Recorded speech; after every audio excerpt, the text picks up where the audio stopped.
baay'ee of harkaa qaba. Dr. Zakir muuziqaan maaf hamaa akka ta'e naa ibsuu dandeessaa? The non-Muslim friend has the question that why is music namni musliman tahin muuziqaan maaliif hamtu yookiin haraam taatee jee gaafate.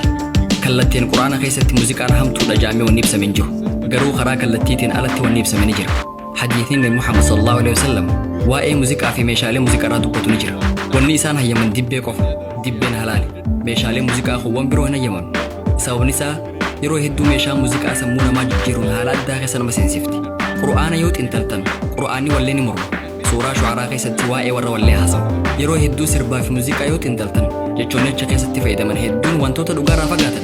Sirba keessatti wayita namoonni jaalallee isaanii faarsan adaduma isaan nama san faarsaa deemanii dhugaarraayis fagaachaa deeman. Kanaaf fiilmii Indiyaa keessatti dhiirri intalaan anji'a yookiin adde isaan siifida urjiin siifidaa jechaa sirba. सितारे तोड़ के लेके आऊंगा I'll get for you the moon and get for you the star which is not possible. Kun waan ta'uu danda'u miti. Haaluma wal fakkaatuun walleen Ingiliffaan pop and rock jaamtus heddumminaan waan hiikaa qabaatee miti. Jechoonni tokko tokko kan hiikaa qaban keessa jiraachuu danda'an. Hundaafuu muuziqaan karaa qajeelaarraa nama jallisa. Meeshaalee muuziqaa wayita fayyadaman namoonni sammuu isaanii jijjiiramtee uffata asfirraa yaasanii shubbisanii jiran. Kun dhiibbaa muuziqaan qabu. Kanaafuu muuziqaan rabbiirraa si fageessa. Ergamaan Rabbi Muhammad sallallahu alaihi wasallam ni dhorkan. Dibbee yoo taate malee meeshaalee muuziqaa hin fayyadaminaa ja'an. Muuziqaan gara Rabbii nama dhiyeessuu dhiisee rabbiirraa nama fageessa. That is it. It takes a person away from Allah subhanahu wa ta'ala towards Allah subhanahu wa ta'ala. Obboleettiin maayikii kanarraa itti fufi. Side please. Thank you. السلام عليكم ورحمة الله. السلام عليكم ورحمة الله. بسم الله الرحمن الرحيم. هيك حديث صحيح مسلم كيس ترجم توكو سقافة برباد. أمة واحد. أمة مسلمة أمة توكو. الدين ثاني توكو. وراني ثاني توكو. نجيني ثاني توكو. والأمانتاني ثاني توكو. يروم أما ستي ولدتك أمامنها سوينو كانت. أمة مسلمة أردت وراني لبسمي. أجي فما كي أري أماجران. نتور حواس مسلمين ثاني كيس جران. حديث نكاكم. We speak. Sister wants me to throw some light. Obboleettiin hadiisa Nabi Muhammad sallallahu alaihi wasallam kan ummanni muslimaa ummata tokko jedhuratti ibsa akka kan nuuf nagaafatte. Keessattuu bakka feetes jiraattu ummanni muslimaa ummata tokko yaada jookan. Hadiisan birootis hedduutu jira. Ummanni muslimaa akka qaama tokkooti kan jootu jira. Yoo qaama keessaa inni tokko miidhame qaamni hafe hundi ni dhukkubsata. Kanaafuu haala kanaan wal qabatee hawaasuma feete keessa jiraattus UK, Ameerikaa yookiin Saudi Arabiyaa jiraattus ummanni muslimaa tokko. Qaamni hawaasa muslimaa iddoo tokko jiru yoo miidhame muslimni biroo hanga danda'ameen cinaa dhaabbachuu qaba. Rakkoo garaagaraa hedduutu jira. Fakkeenyaaf hawaasni muslimaa bakka wayii jiraatu yoo hiyyummaa qabaate yookiin waan nyaatu dhabee yoo rakkate hawaasni muslimaa bakka biraa jiraatu ummata kanaaf zakaas ta'ee sadaqaa kennuun gargaaruun barbaachisaadha. Haala kanaan hawaasa muslimaa kutaa addunyaa biraa keessa jiran deeggaruun ni danda'ama. Amma garuu haala addaa keessa jirra. Hawaasni muslimaa naannoo garee keessa jiru miidhamaa jira.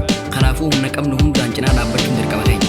Akkuma nabiyyiin keenya jaalatamaan Nabi Muhammad sallallahu alaihi wasallam jedhanitti hammeenya tokko yoo gartan harka keessaniin dhaabsisuun akkaan gaariidha.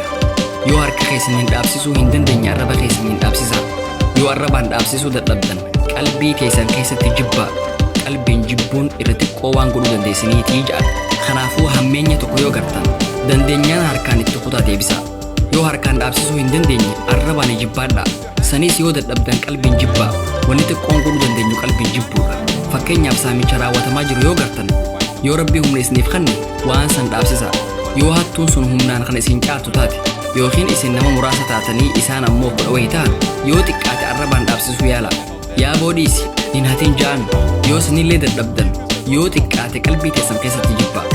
Humna qabnu irratti hundooyinee waan nurraa eegamu raawwachuu qabna. Har'a haala addaa keessa jirra.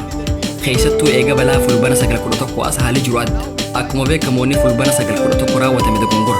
Rabbi ifatti suuraa Al-Maa'idaa suuraa 5ffaa ayyaa 32 irratti namni lubbuu takka tan lubbuu biraa hin baasin baase yookiin lubbuu fasaada dachirratti hin babal'isin baase akka waan ilma namaa hunda fixeetti ilaalama. Namni lubbuu takka jiraachisees akka nama hunda jiraachiseetii ja'a. Kanaafuu lubbuu nama nagayaa baasuun haraami. Fulbana 911 maaltu mul'ata? Namoota nagayaa 3,000 yookiin 5,000 oltu ajjeefamu. Gocha kun balaaleffatamuu qaba. Eenyutu badii tan raawwate? Ani hin beeku. Miidiyaan abaluufaa ja'a. Ani hin beeku. Abbaa fedhes dalagu dogongora. Wanni Londanitti adoolessa 7 mudatee lubbuu namoota nagayaa 50 ol galaafates akkasuma. Kunis balaaleffatamuu qaba. Abbaan fedhes dalagu dogongora. Garuu wanni hubatuu qabu akka carraa ta'ee musliimoonni hawaasa musliiman ta'in keessa jiraatan dhimmi kun akka waan badii islaamaa ta'etti fudhatanii dhiifama gaafachuudhaaf humnaa oliif dararan. Ameerikaatti, UK'tti hawaasni musliimaa walitti qabamanii gocha fulbana 911 balaaleffatanii jiran. Sirrii godhan. Humaa rakkoon qabu. Waan adoolessa 7 London keessatti mudates balaaleffatanii jiran. anillee nin balaaleffadha. Haa ta'u malee arrabuma dubbanne saniin uummata kumaantamaan lakkaa'amu kan Afgaanistaanitti ajjeefamaa jiranis balaaleffachuu qabna. Akkasuma namoota kumaantamaan lakkaa'aman kan Iraaqitti ajjeefamaa jiranis balaaleffachuu qabna. Filistiinitti guyya guyyaan maaltu mudataa jira? Musliimoonni ajjeefamaa jiran. Boosniyaatti maaltu mudate? Sanis balaaleffachuu qabna. Maaliif ta duraa qofarratti dhaaba? Akka carraa ta'ee musliimoonni walitti qabamanii gocha jalqabaa qofa balaaleffachuu isaanii gaazexaarratti dubbiseetiin jira. Maaliif? Dogongora wal fakkaataadha. Musliimni yoo nama nagaya ajjeese balaaleffatamuu qaba. Haaluma wal fakkaatu namni musliiman tahin muslima yoo ajjeese balaaleffatamuu qaba. Garuu ogummaan yookiin hikmaan dalaguu qaba. Yoo dubbachuun keessan rakkoo hafitu ta'e dhiisaa hin dubbatina. Garuu akka daa'itti rakkoo isin ragaa jirtu sana ofirraa deebisuun isaanumatti deebisuu danda'uu qabdan. Kanaafuu wanni beekuu qabnu waan dogongora ta'e balaaleffachuudha. Yeroo hedduu gara Ameerikaa, Kanadaa, UK maleetiin jira.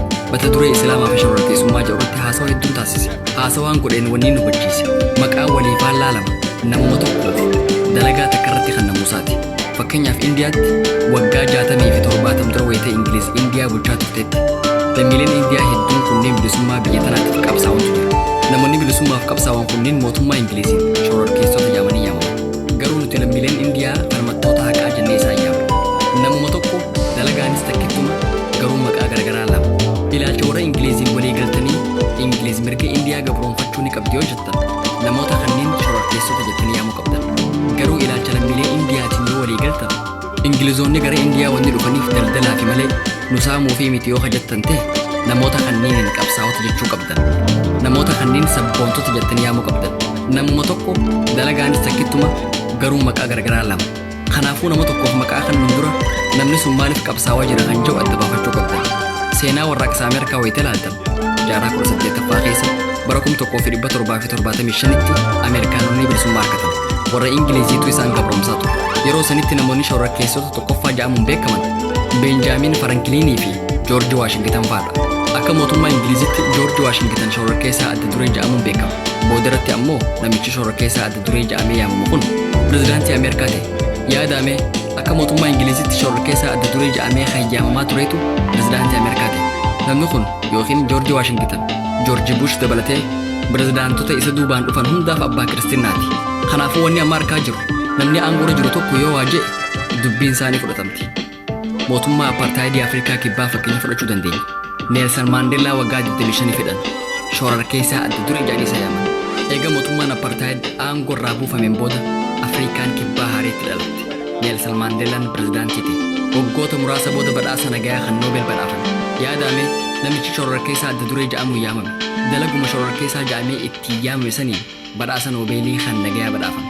Duraan hamaa turee boodarratti nama gaarii ta'eetii miti. Dalaguma wal fakkaattuu tan shororkeessaa jedhamee itti yaamamaa ture sanumaan badhaafame. Sanuu badhaasa Noobeelii nagayaa.